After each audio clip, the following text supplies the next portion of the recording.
はい、こんにちは。画家の塚きのりです。今日はちょっと雑談会っていうのかな。ちょっと雑学みたいなお話をしようかなと思います。お話しするのは、日本の絵師で、波乱万丈だった絵師。3人ほど、すごい波乱万丈な生涯を送ってるなっていう絵師さんをご紹介します。結構ね、古い絵師をご紹介しようと思います。現代の日本画家さんとかじゃなくて、ちょっと結構古い絵師の人を挙げてみようかなと思います。で、まず1人目なんですけど、僕が挙げたいのが、岩佐又兵衛ですね。で、この人が、もう一番最初に挙げたけど、この人が一番凄まじい生涯なんじゃないかな。戦国時代とかの歴史が好きな人だと、荒木村重って武将を知ってる人っているかと思うんですけど、この荒木村重っていう武将の子供がこの岩佐又兵衛です。この荒木村重の息子っていうところで、歴史好きの人は察する人はいるかもしれないんですけど、この荒木村重はもう信長配下の武将で、信長に反旗を翻します。謀反を起こします。でもこれでね、察する人はいるでしょうね。と、でもその謀反は失敗して、要は一族やっぱり殺されます、ほとんど。で、この又兵衛は、乳母がどうやら救ったみたいで、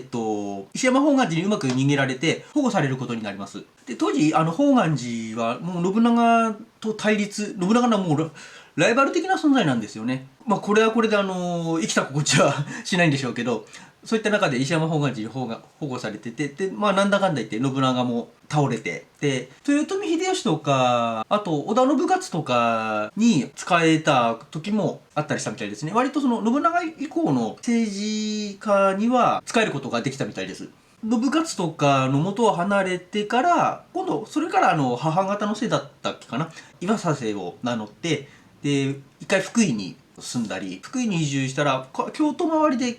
結果、江戸まで来たんですよ。で、江戸に来たら、又兵衛の絵の腕前ってすごく認められてるんで、当時の狩野派の大御所とかは多忙すぎて、手が回らないところとかに、又兵衛が入り込んでいけたりとかしたみたいですね。江戸にいた時はもうすごい多忙な生活を送ってたみたいです。作品もね、すごくいっぱいすごいのが残ってると思いますね。有名なのが洛中洛外図の船木本ってやつかな。洛中洛外図で一番有名なやつとかは、上杉本か、狩野英徳の洛中洛外図ありますけどね、それとは別の洛中洛外図で、船木本っていうのがあるんで、それの作者だったりとかしますね。で、2人目が、川辺暁斎をちょっと挙げてみようかな。江戸末期から明治初期ですね、そこら辺に活躍した絵描きさんで、で、一回ね、ショート動画でちょっと上げたことあるんですけど、この人は波乱万丈というよりは破天荒っていうのかな。ちょっと生き方がロックな感じが、すごくする絵師さんですね。有名なのがね、生首拾ってきて、それを写生したりとか、で、周りを驚かせたりとかしてみたいですね。そもそも生首拾ってくるっていう、そんなことあるのかって、生首が落ちてるのかっていうところだったりが気になったりとかはするんですけど、そこら辺はね、その江戸時代のね、治安とか、制度とか、風習とか、いろいろ関係があるんでね、ちょっとね、飲み込んで、聞いてみてください。で、あとはね、火事とかに遭遇したら、やっぱ火事を写生してみたりとかしたみたいですね。でも当時ね、写真とかないんでね、そういったのとかを写生するのとかはね、すごくわかる話ではあるんですけどね。で、そして明治時代になって、明治政府を批判する風刺画みたいなのを書いたことがあって、で、それで、一回大番屋っていう、要は警察の留置所ですね。そこにぶち込まれたことがあったりとかしたみたいです。こういうふうに結構ね、ロックな感じで過ごしてるんですけど、なんだかんだ言ってね、東京美術学校の教授の依頼とかをされるんですよね。でもすぐちょっと病気で倒れてしまうんですけど、それからも分かるようにね、すごくやっぱり実力のある絵描きさんというのかな。そんな感じの人ですね。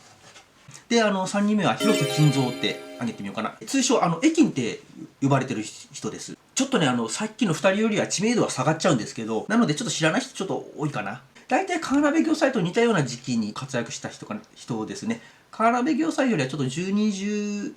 早いかな。で、最初、土佐藩の御用絵師だったんですよ。いわゆる狩野派の系列で、土佐藩の御用絵師で、ちょっと知名度低いって言いましたけど、地元では、土佐赤岡駅祭りか、土佐赤岡駅祭りとかあったりとかして、結構地元には愛されてる人物っていうのかな。そんな感じみたいですね。で、絵の方もね、かなりロックです。ロックっていうのかな。おどろおどろしい感じの絵が多く残ってますね。さっき言ったように御用絵師だったんですけど、贋作を描いたっていう疑惑持たれちゃって、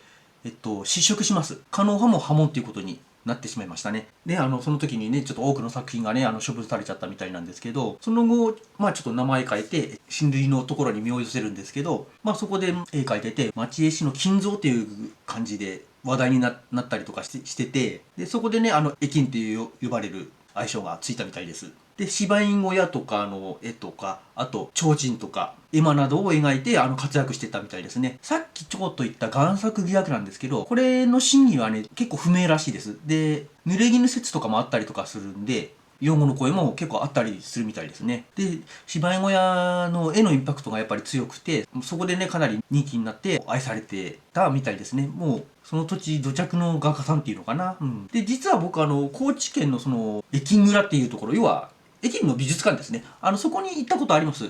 すごく面白くてね、機会があったら行ってみるといいんじゃないかな。まあちょっとね、高知県で本州の人たちにとってはなかなか行きづらかったりとかはするんですけどね。はい。